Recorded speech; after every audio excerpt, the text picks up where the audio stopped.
Graça e paz lhes sejam multiplicadas em Cristo Jesus. Continuamos estudando sobre a queda. Estudamos essa semana que vem continuamos dentro desse tema. Tem muita coisa para a gente ver ainda. Hoje nós vamos estudar os versículos 2, 3 e 4 deste mesmo texto, Gênesis 3. Então, logo depois da vinheta, a gente começa a falar do que é mais importante.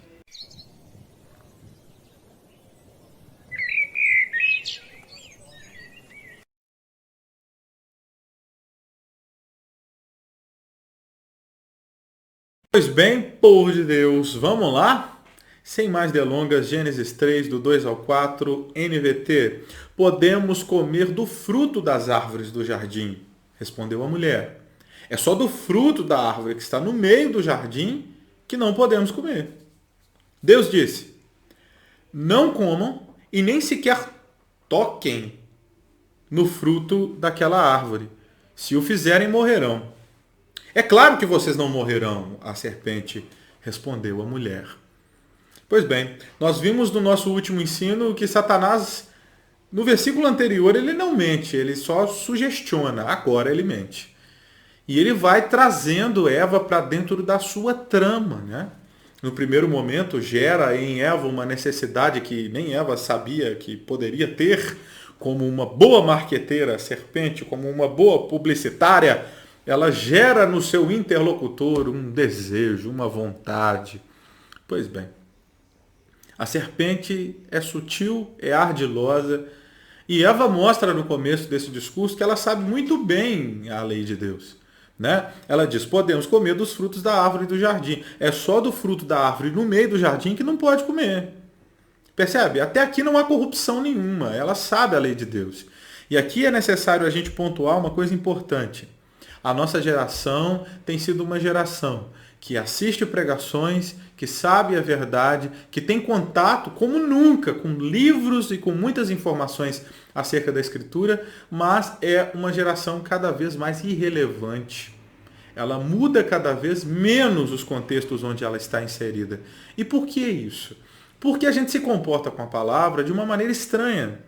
Se você não tiver um problema psicológico, é claro, e você assistiu uma palestra financeira sobre dicas de como ficar rico, depois da palestra, a não ser que você tenha problemas psicológicos, mas se não tem, você pode sair dessa palestra tendo ferramentas para ficar rico, mas tendo a certeza que não é, que você tem tanto dinheiro agora, depois da palestra, quanto tinha antes.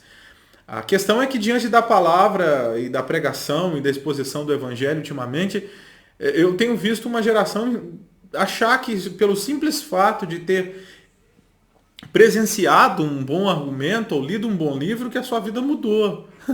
É fato que a palavra de Deus liberta e que ela é muito maior que qualquer palestra e dica sobre enriquecimento, mas a gente precisa perceber que Deus nos ofereceu a palavra como um ambiente de relacionamento com Ele, não apenas como algo que alcança a nossa consciência e a gente sabe pronunciar. Sabe? É por isso que a gente acha que o nome de Jesus é passe mágico, é pó de pirlim-pim-pim. Eu oro no nome de Jesus e acontece. E não é bem isso que o texto disse. Em nome de Jesus, representando Ele, mas isso não é assunto para o vídeo de hoje.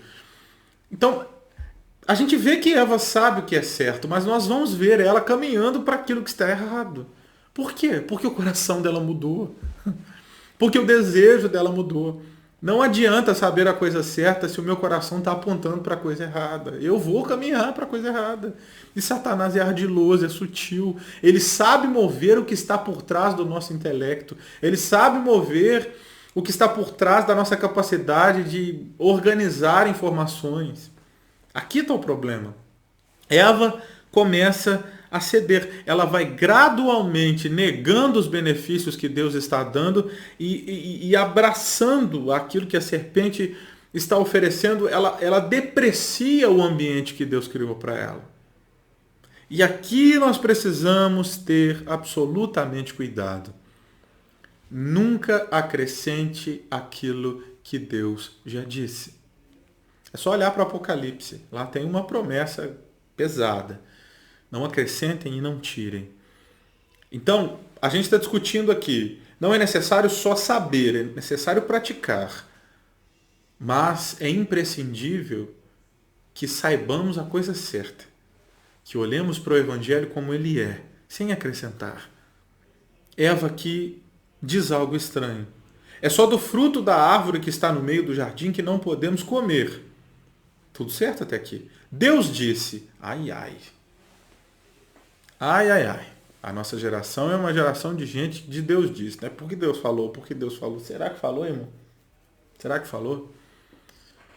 Como a gente sabe se Deus falou? É só ver se Deus já disse isso. É só comparar com a maneira que Deus diz, é só comparar com a maneira que Deus já falou. Quando Paulo fala sobre uma renovação de mente em Romanos 2, ele não está chamando para uma inovação, é uma renovação. E o nosso relacionamento com a palavra é saber que Deus já disse tudo que era necessário dizer. Ou seja, tudo que ele nos dirá posteriormente concorda com aquilo que ele já disse, porque Deus não mente.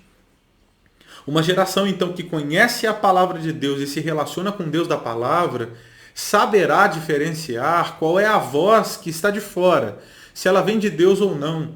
E saberá diferenciar a sua opinião da verdade do Evangelho.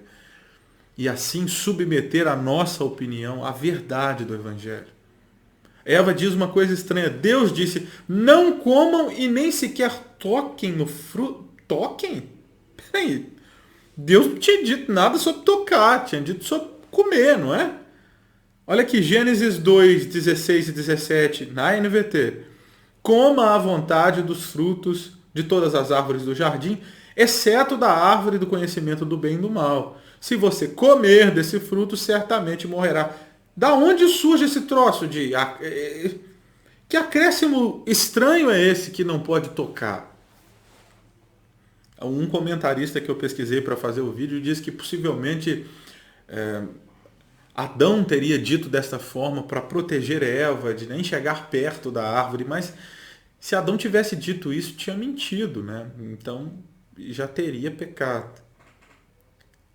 Não é em Adão a questão. Então por que Eva está dizendo o que está dizendo?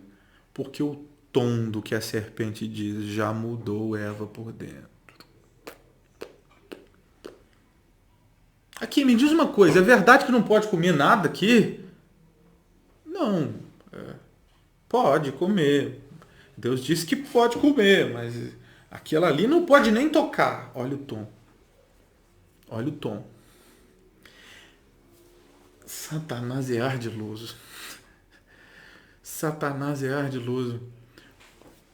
Com um movimento quase imperceptível do versículo 1, Satanás consegue mudar a dinâmica do sentimento de Eva.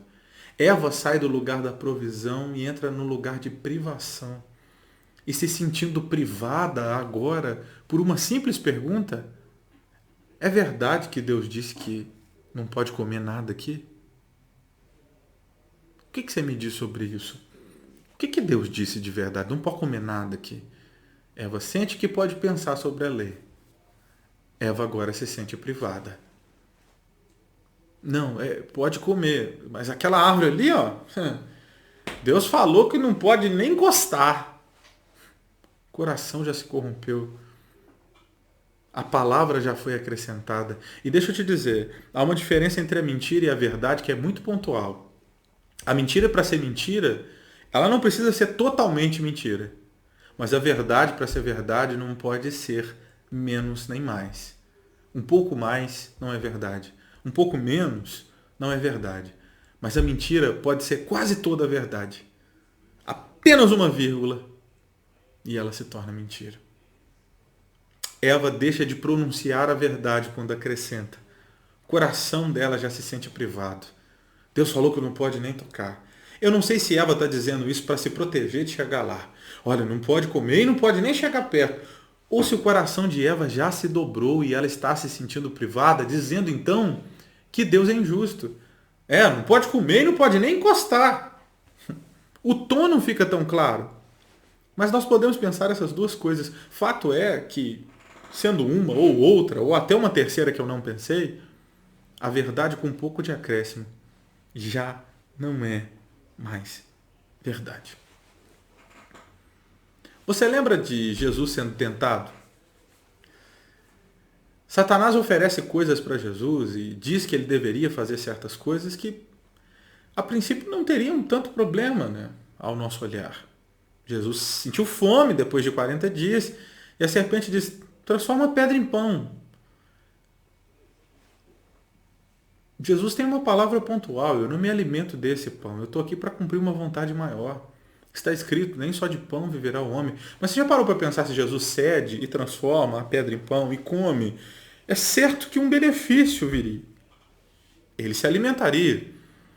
Já parou para pensar se Jesus saísse por Jerusalém, por Samaria, pela Judéia? Já parou para pensar se Jesus sai com um ministério que transforma pedra em pão e ele acabasse com a fome? Como o ministério de Jesus teria uma amplitude de resultado aparente muito maior?